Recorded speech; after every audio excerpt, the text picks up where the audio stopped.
Hello, Namaste. Welcome to the Campus Radio podcast series presented by MS Chronicles. My name is Agniva Banerjee. I am a student of the English and Foreign Languages University, Hyderabad.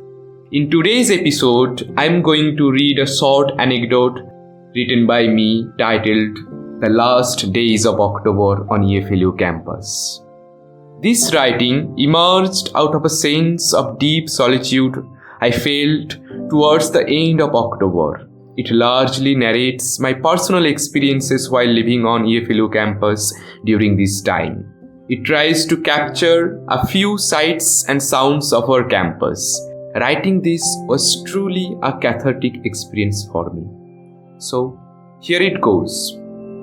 The last days of October on EFLU campus. Living out the last days of October on EFLU campus has been a tad difficult for me.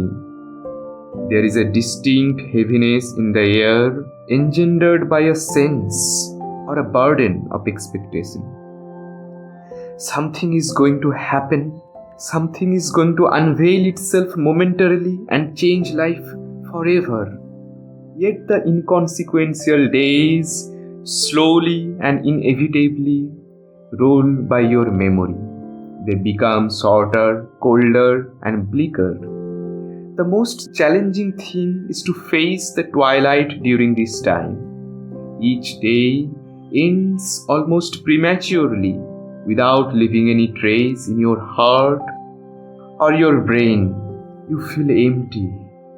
You feel drained out. You feel the heaviness of that which is about to happen but hasn't happened yet.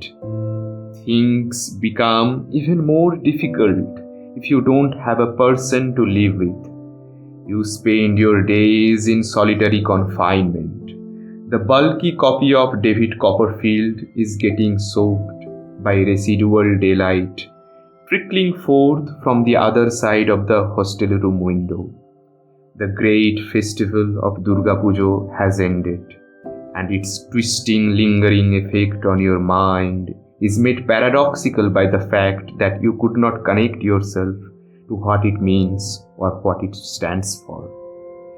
You are left with a brain that tries hard to get to the bottom of what it all means, but cannot go beyond the vagueness of the perceived material world.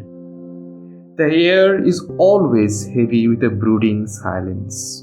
You can almost touch moments ticking by in your clock.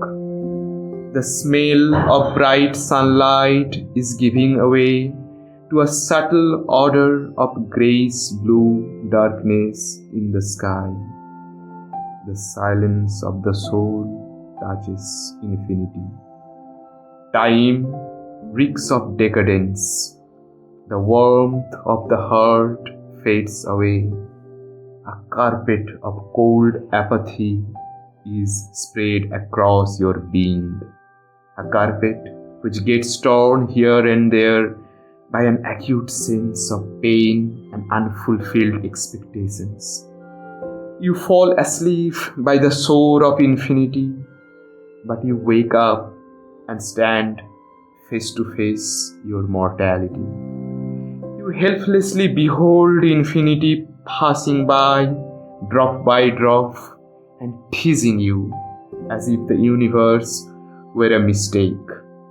A child's laugh from the nearby children's park suddenly cuts the layer of silence in the air. A fleeting aeroplane hums over Basir Hostel, sizing up the sky in endless futility. You retreat into yourself. You feel a sudden yearning within your heart for those inconsequential games you used to play as a savvy small-town boy during the late afternoons of summer. Those grey, gargantuan apartments made even more immense by the scattered shadows of approaching evening. Don't you remember? The immobile, agonizing presence of your ephemeral being gets mixed up with a longing for the transcendental. You feel undone. You grove for the essential and the actual in a world made more silent, distant, and evasive and solitary. You are almost caught in a limbo. You know not how existence will unfold, but you know this time will pass too. New characters will come, old ones have to go. You are caught up in a process of meaning making that has suddenly washed out the promise of meaning itself. You are left with only fragments of you. Life is sucked out of all contexts. The specific has been drowned in a torrent of everything, and everything is so vast, so deep, so black, and so cold.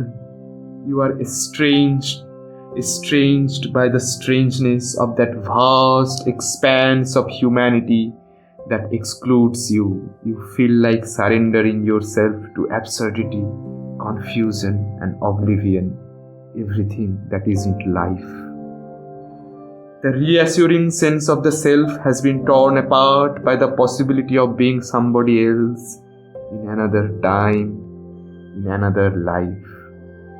I'm looking for something lost in a past life, maybe a person whom I loved dearly, whom I saw fall into the chasm of oblivion when I was on the verge of another birth. Wake up, cries the moon, stuck in the bar of my hostel room window, and then again silence emerges from the rustling of dry leaves nearby. Darkness has filled up the last corners of sunlight in this tiny EFLU campus. Agitated by a light gust of wind, an empty swing in the park vomits short, shrill, monotonous sounds, accentuating the repetitive sameness of EFLU days. My thoughts, sensations, sorrows, and memories are reduced to something remote and irrelevant, like those childhood dreams of mine that forever recede from my consciousness. Everything vanishes into an unrealized dream of the vast, indifferent, unreacting universe. Only my soul remains, throbbing between life and death, between all there is and all there will be, burning and burning in the bosom of darkness like a flame of fire, slowly, furtively, everlastingly. Thank you very much for listening. Please rate and comment on this short anecdote. For more content like this, follow the Campus Radio podcast and subscribe to MS Chronicles. Have a great day.